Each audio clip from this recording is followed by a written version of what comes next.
Herkese salam. Bugündən etibarən blok imtahanına hazırlaşan abituriyentlərə dəstək məqsədi ilə 2014-2025-ci illər tarixində Dövlət İmtahan Mərkəzi tərəfindən təşkil edilmiş imtahanların biologiya suallarının izahlarını sizlərə təqdim edəcəm. İlk sınağımız 2014-cü ilin qəbul imtahanının sınağıdır və suallarıdır və başlayaq suallarımızın izahı ilə.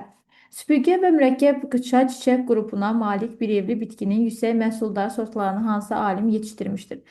Bir bitkinin üzərində həm süpürgə, həm də qıça çiçək qrupu var və qıça çiçək qrupu biz bilirik ki, qarğıdalının dişi çiçəklərinə aiddir və söhbət qarğıdalı bitkisindən gedir. Qarğıdalının qıça dişi çiçəkləri, süpürgə isə erkək çiçəklərdir. Qarğıdalı bir evli, bir cinsli bitkidir və onun seleksiyası ilə Xaçinov məşğul olmuşdur. Sual 52. Orangutanın döş qəfəsində olan sümüklərin sayı qorillanın döş qəfəsində olan sümüklərin sayından nə qədər azdır? Orangutanın döş qəfəsində 37, qorillanın döş qəfəsində isə 40 sümük vardır. Ümumiyyətlə, o insana bənzər meymunlardan yeganə orangutan insanla eyni qabırğa sayına, eyni döş fəqərəsi sayına sahibdir. 12 döş fəqərəsi, döş fəqərəsindən 2 dəfə çox qabırğaları və 1 ədəd də döş sümüyü olmaqla ümumi döş qəfəsində 37 sümük vardır deyəcəyik. Gəldik qorillaya. Gorilla dedik ki, yerdə qalan insana bənzər meymunlarda isə 13 döş fəqərəsi, döş fəqərəsinin sayından 2 dəfə çox qabırğa və 1 ədəd döş sümüyü olmaqla ümumi döş qəfəsində 40 sümük vardır. Və qorillada deməli orangutandan 3 ədəd, 3 vahid çox olacaq. Orangutanda isə 3 vahid azdır deməkdir. Cavabımızı müəyyən edirik. C variantı. Sual 53. Çoxhüceyrə rejimin əmələ gəlmə prosesi yumurta çıxarıcı boruda başlayan heyvanların düzgün verildiyi variantı təyin edin. Ümumiyyətlə, burada nəyə diqqət edəcəyik? Əgər bir canlı mayalanması suda gedirsə, yəni kürü tökməklə çoxalsa, mayalama prosesi xaricdə gedirsə, burada inkişaf ana orqanizmdə ola bilməz. Ona görə daraqlı triton suda qurda yaşayandır, qurbağa suda qurda yaşayandır, siyanər sümüklü balıqda kürü tökməklə çoxalır bu canlılar. Ona görə də bunlarda mayalanma suda gedir, zigot su mühitində yaranır və şemin inkişafı da elə xaricdə su mühitində getmiş olacaq. Bizə lazımdır daxili mayalama gedən canlılar. Burada dovşan plasentalı məməlilərə aiddir. Mayalanma dişinin yumurta borusunda gedir və zigot da elə burada yaranır. Üşüyün burada yaranmış olur. Dəvə quşu yumurta qoyan canlıdır, yəni quşlar sinfinə aiddir. Mayalanma dişinin yumurta borusuna gedəcək. Üşüyün ilkin mərhələdə yaranması da elə yumurta borusuna baş vermiş olacaq. Yəni yumurta qoyan orqanizmlarda inkişaf ana orqanizmdə başlayıb xaricdə tamamlanmış olacaq. Gəldik yexidnaya. Yexidna həmçinin yumurta qoyan məməlilərə aiddir. Deməli, yeni yumurta qoyan canlıdır. Ümumiyyətlə, ilk məməlilərdən yexidna və ördək burundur ki, bunlar ümumiyyətlə ilk məməlidir və yumurta qoymaqla çoxalırlar. Bu orqanizmlarda da ana orqanizmdə inkişaf başlayacaq, xaricdə tamamlanacaq. Yumurta borusunda mayalama prosesi gedir. Həmçinin şemin inkişafı da yumurta borusunda başlamış olur. Ona görə cavabımız olur plasentalı məməli olan dovşan, yumurta qoyan canlılardan isə quşlardan dəvə quşu və ilk məməlilərdən yexidnanı götürülür. Cavabımız olur B variantı. Sual 54. 50 küknar toxumunun əmələ gəlməsi üçün mayalamada bilavasitə neçə ədəd hüceyrə iştirak edər? Biz bilirik ki, küknar çılpaq toxumlu bitkidir və çılpaq toxumlu bitkilərdə mayalama prosesində 1 ədəd yumurta hüceyrə, 1 ədəd isə sperm iştirak etmiş olur. Örtülü toxumlardan fərqli olaraq burada 2 hüceyrə qeyd edilir. Örtülü toxumları da qısaca yadımıza salaq. Orada mərkəzi hüceyrə, yumurta hüceyrə və 2 ədəd sperm iştirak edirdi. Çılpaq toxumlarda bir toxumun yaranmasında əgər 2 hüceyrə iştirak etmiş olursa, 50 toxumun yaranmasında 100 hüceyrə iştirak edəcək deyəcək. Cavabımız olur B variantı. Sual 55. Vegetativ tumurcuqda bitkinin hansı hissələrinin başlanğıcı ola bilər? Biz tumurcuqları xarici quruluşuna görə deməli bölürük. Vegetativ və generativ tumurcuqlar olaraq. Vegetativ tumurcuğun daxilində yarpaq və gövdə başlanğıcı yerləşir. Qönçə başlanğıcı, çiçək başlanğıcı, bunlar isə generativ tumurcuğun tərkibində olacaqdır. Sual 56. Hansı mülahizələr doğrudur? İnsanda fərdi inkişaf zamanı deməli ontogenez dövründə çıxan dişləri soruşur. Ümumiyyətlə ontogenezimiz zamanı biz həm daimi, həm də süd dişləri çıxarmış oluruq. 20 süd, 32 daimi olmaqla insan ontogenezində cəmi 52 diş çıxarmış olur. Süd dişlərinə nələr aiddir? 8 kiçik azı, 8 kəsici və 4 köpək diş. Bunlar süd dişləridir, tökülüb yerinə yeniləri ilə əvəzlənir. Yəni insan ontogenezində bu dişləri biz 2 dəfə çıxarmış oluruq. Lakin böyük azı dişləri 12 ədəd böyük azı düşürüksə, biz insan həyatımız boyunca bir dəfə çıxarmış oluruq. Yəni deməli 8 kiçik azı, 8 kəsici, 8 köpək bunlar insan ontogenezində 2 dəfə çıxır. Yəni ümumilikdə ontogenezimiz boyunca 16 kiçik azı, 16 kəsici və deməli 8 köpək dişi çıxarmış oluruq. Böyük azı dişlərimizin isə sayı 12 ədəddir. Bunların 4-ü ağıl dişlərdir. 16 yaşdan sonra çıxır bildiririk. Davam edək sualımızın izahı ilə. Deməli, köpək dişlərinin sayı, ontogenez zaman çıxan köpək dişlərinin sayı 8 ədəddir. Bunun 4-ü süd dişi, 4-ü isə daimidir. Yetkin insanın kəsici dişlərinin sayı isə 8 ədəddir. O zaman bir-birinə bərabərdir. Bu ifadə doğrudur. Böyük azı dişlərin sayı kəsici dişlərin sayından çox olur. Ontogenez zamanı cəmi 12 böyük azı dişi çıxarırıq. Kəsici dişimizin sayı isə 16 olacaq. Ontogenez zamanı çıxan çünki 8 süd dişi, 8 isə daimi diş olmaqla ümumidə 16 diş çıxarmış, 16 kəsici diş çıxarmış oluruq. Yanlış fikirdir. Sual 3. Kiçik yazı dişlərinin sayı kəsici dişlərin sayına bərabər olur. Ontogenez zamanı bəli biz 16 kiçik yazı, 16 kəsici olmaqla bərabər sayda bu dişlərimizi çıxarırıq. Çünki hər biri süd dişlərinin daxilində olduğu üçün insan ontogenezində 2 dəfə çıxan dişlərə aiddir.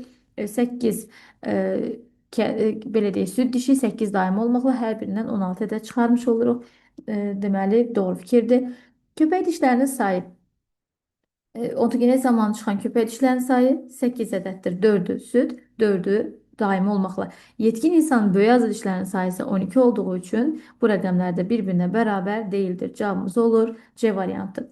Sual 57. Şibyələrin tərkibində hansı prokaryotlar ola bilməz? Ümumiyyətlə şibyələr simbioz yaşayan canlılardır və orqanizmlardır və şibyənin tərkibində ya göbələk yosun birliyidir, ya da göbələk siyonobakteriya birliyidir. Yəni ya göbələk bakteriya, ya da göbələk yosun birliyidir. Burada göbələk bitkiyə və ya yosuna, ya da ki fotosintezdən bakteriyaya su və mineralı verir, onu su və mineralla təmin edir.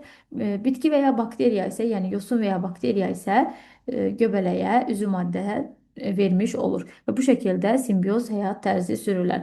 Əgər ki, şibyənin tərkibində biz bilirik ki, prokaryotdan gözlənilən tələb nədir? Fotosintez etməsi. Aydın məsələdir ki, fotosintez üçün xlorofil lazımdır. Əgər ki, şibyənin tərkibində olan bakteriya rəysiz olarsa fotosintez etməz. Fotosintez etməzsə, belə deyək də, o müştərək yaşam münasibət pozulmuş olacaq. Ona görə də şibyənin tərkibində olan produsent, yəni prokaryot mütləq ki, produsent olmalıdır, fotosintez etməlidir, rəyli olmalıdır. Burada siyanobakteriya ola bilər, fotosintez edici ola bilər, rəyli, yaşıl rəydə ola bilər.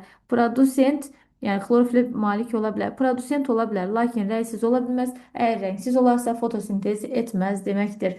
Sual 68. İnsanda normal görmə zamanı məlumat görmə siniri vasitəsilə sol gözün torlu qişasından hara daxil olur? Ümumiyyətlə yadda saxlayacaq ki, bəli, hər iki gözümüzün torlu qişasından impuls qəbul edilə bilər. Orada reseptorlar vardır.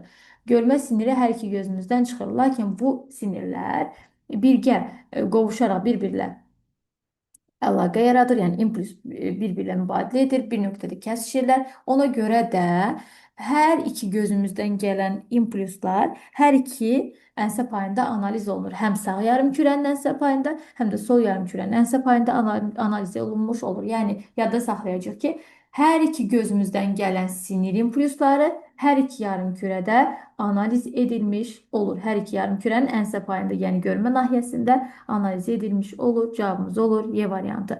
İnsanın qarın boşluğunda yerləşən orqanların hamısında arterial qanın venoz qana çevrildiyini söyləmək olarmı? Arterial qan venoz qana böyük qan dövranında çevrilir və qarın boşluğunda kiçik qan dövranı orqanı olmadığına görə biz qeyd edəcəyik ki, bəli, insanda qarın boşluğunda yerləşən bütün orqanlarda venoz qanın arterial qanın venoz qana çevrildiyini söyləmək olar. Yəni qanın oksigenlə zəngin qan orqanlara çatdırılır, toxumalara çatdırılır və toxumalardan da karbon qazı yığılmış olur. Qazlar mübadiləsi gedir, arterial qan venoz qana çevrilir. Olar, bəli, çünki qarın boşluğunda yalnız böyük qan dövranı damarları orqanları yerləşir.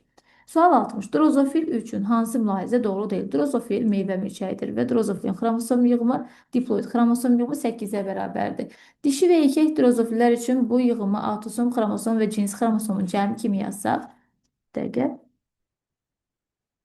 Dişidə 6 autosom xromosom, 2 ədəd də X cinsi xromosom olacaqdır. Erkəkdə isə diploid yığımda 6 autosom xromosom və 1X bir cinsi olmaqla 2, 1X 1Y olmaqla 2 cinsi xromosom iştirak etmiş olacaq. Deməli, 6-sı autosom, 2-si cinsi olacaq, deməli, xromosom yığımlarını. Və qametlərini yazmış olsaq, məsəl üçün bizdə yumurta hüceyrə ola bilər, 3 üzərinə gəlsin X şəklində.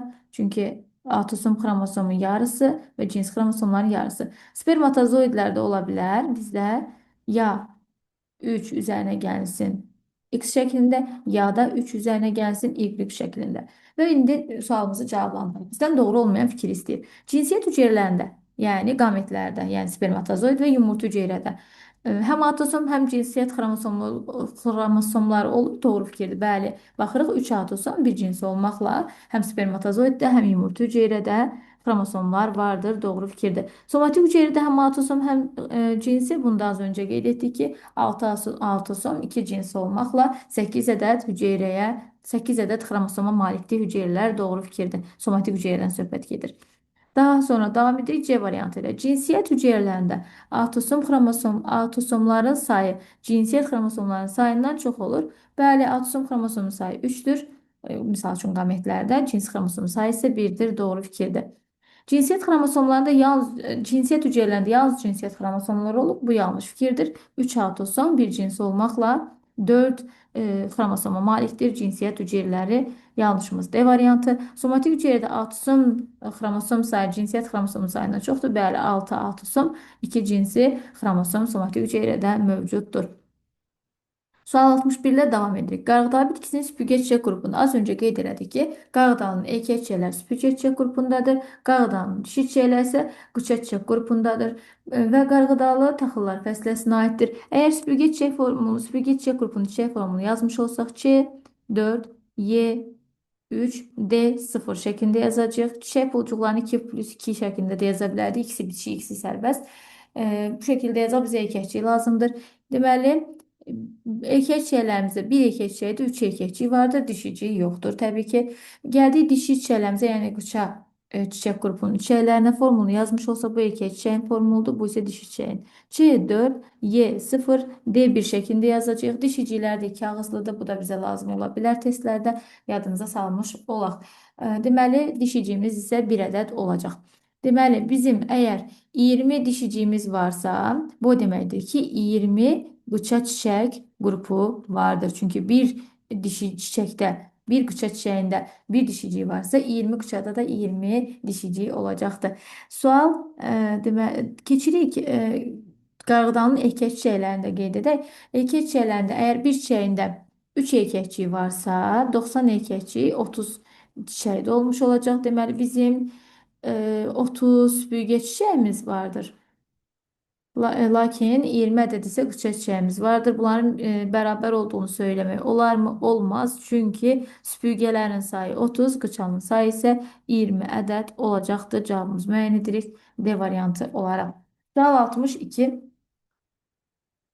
İnsan orqanizminə yad cisim daxil olarkən proseslərdən hansı baş verər? Təbii ki, proses fagositozdur. Fago udmaq deməkdir. Sitoz hüceyrələr orqanizmə düşən yad cisimlərin deməli udulmasına həyata keçirmiş olur. Regenerasiya bərpa prosesidir. Renaturasiya zülalların birincili quruluşa qədər pozulub sonra bərpa olunma prosesidir.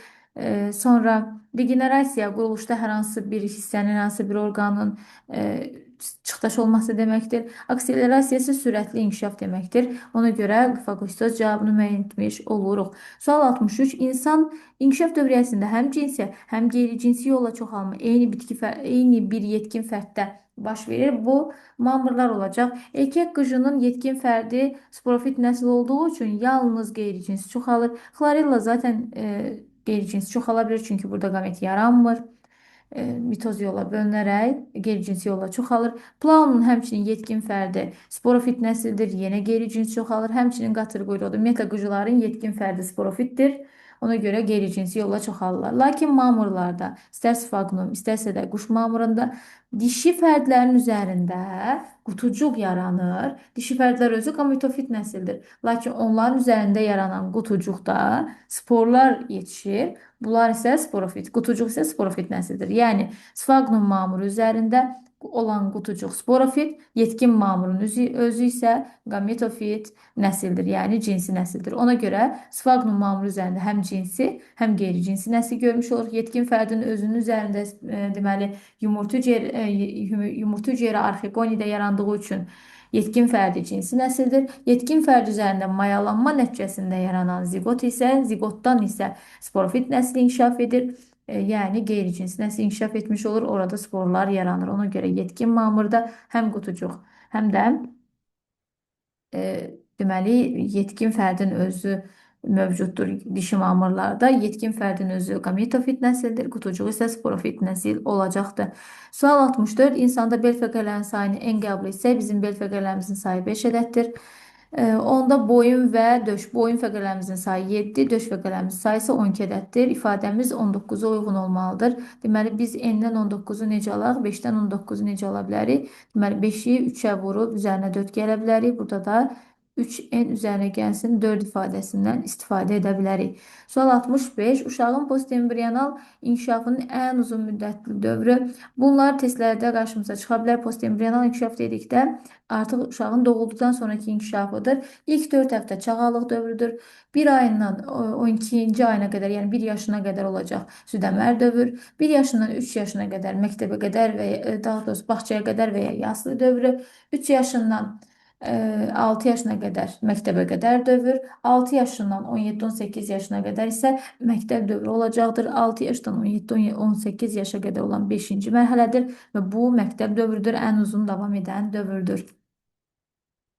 Sual 66. Bitkilərdə fotosintez nəticəsində əmələ gəlmir. Fotosintezə daxil olur, reaksiyaya daxil olan məhsullar karbon qazı və su, reaksiyadan alınan məhsullar isə qlukoz və oksigendir.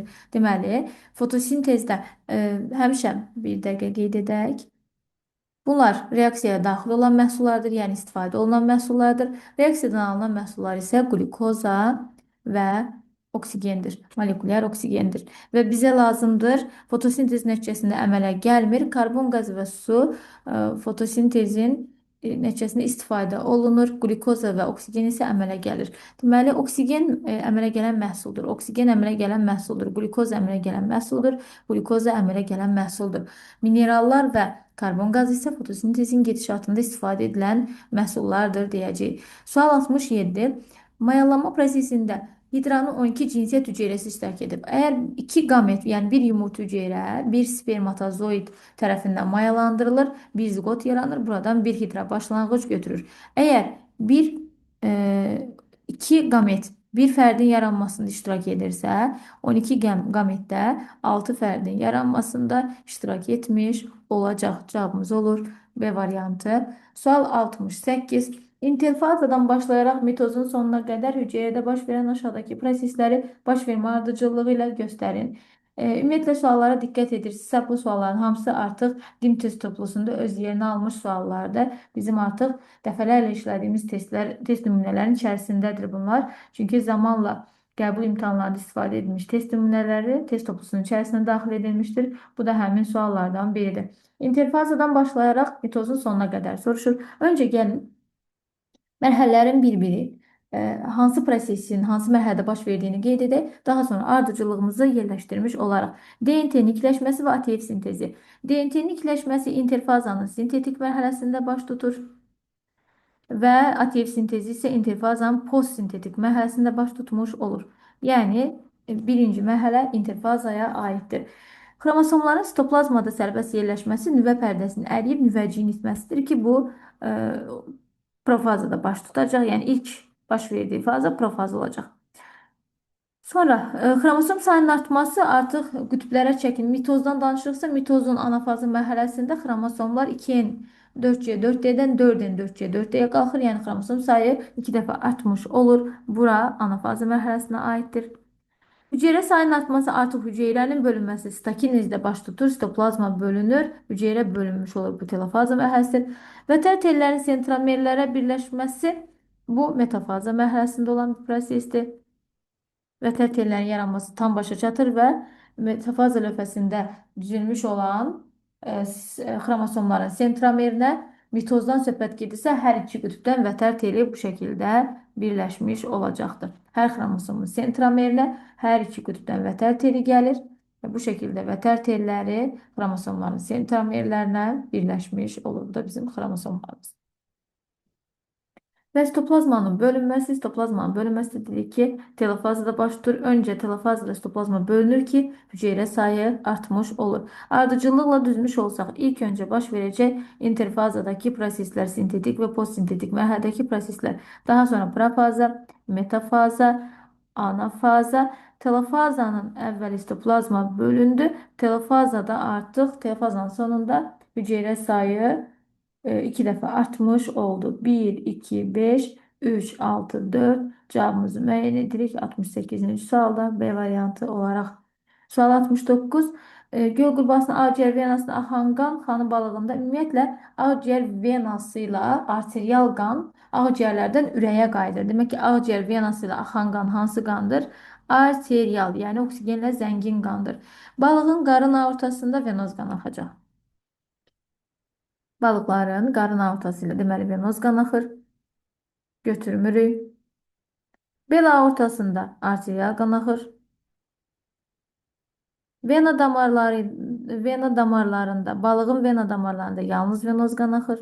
Çünki bunlarda ağciyər yoxdur ki, deyək ki, əksər balıqlardan söhbət gedir. Təbii ki, bunlarda qan, deməli, tənəffüs orqanına təmizləndikdən sonra ürəyə qayıtmır və birbaşa bədənə gedir. Ürəyində yalnız venoz qan olur. Ona görə vena damarlarında əgər ki bir canlının qanı təmizləndikdən sonra ürəyə qayıtmırsa, vena damarlarında arterial qan olmayacaq.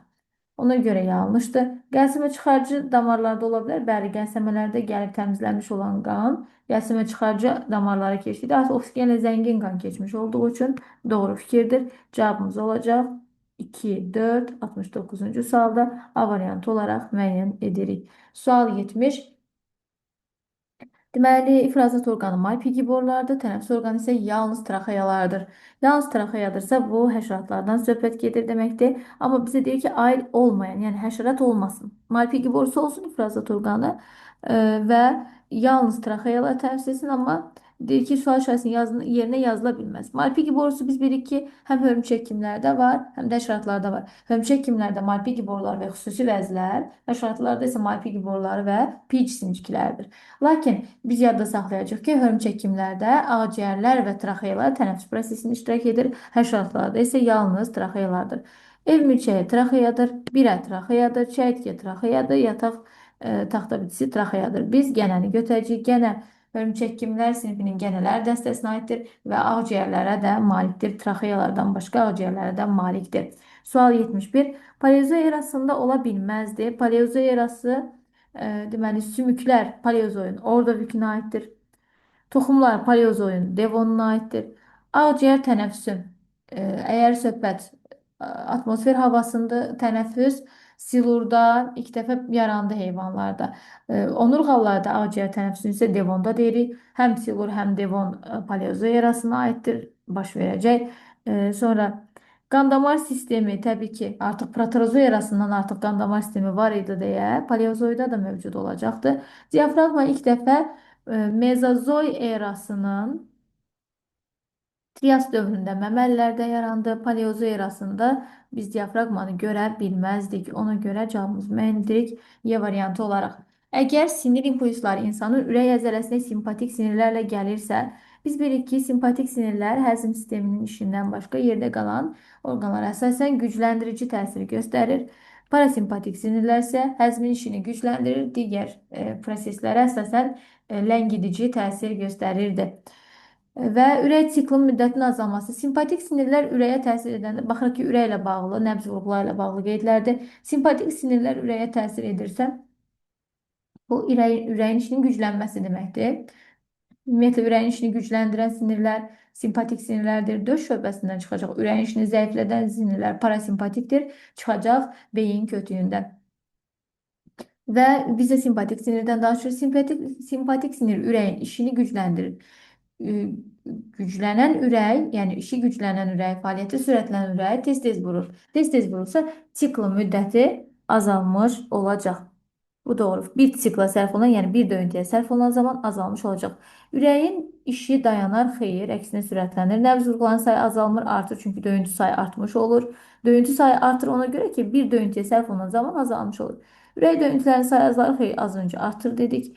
Ürək sikl müddəti artır, xeyr, azalmış olur. Bir döyüntüyə sərf olunan zaman artır, azalır daha doğrusu, o zaman döyüntü sayı artmış olur. Məsəl üçün, biz deyək ki, hər testdə 2 dəqiqə vaxt sərf eləsək, 60 dəqiqə ərzində 30 test işləmiş olarıq. Hər testdə 20 dəqiqə vaxt sərf eləmiş olsaq, 60 dəqiqə ərzində cəmi 3 test işləmiş olarıq. Yəni, bir döyüntüyə sərf olunan zaman nə qədər azdırsa, son nəticədə döyüntü sayı bir o qədər çox olmuş olacaq. Cavabımız olur A variantı. Sual 73. Yarasanın barmaqlarının sayı neçə faizi qanadların əmələ gəlməsində iştirak edir? Ümumiyyətlə, yarasa məməlilərə aiddir. Yarasanın 4 ətrafı, hər ətrafında isə 5 barmağı vardır.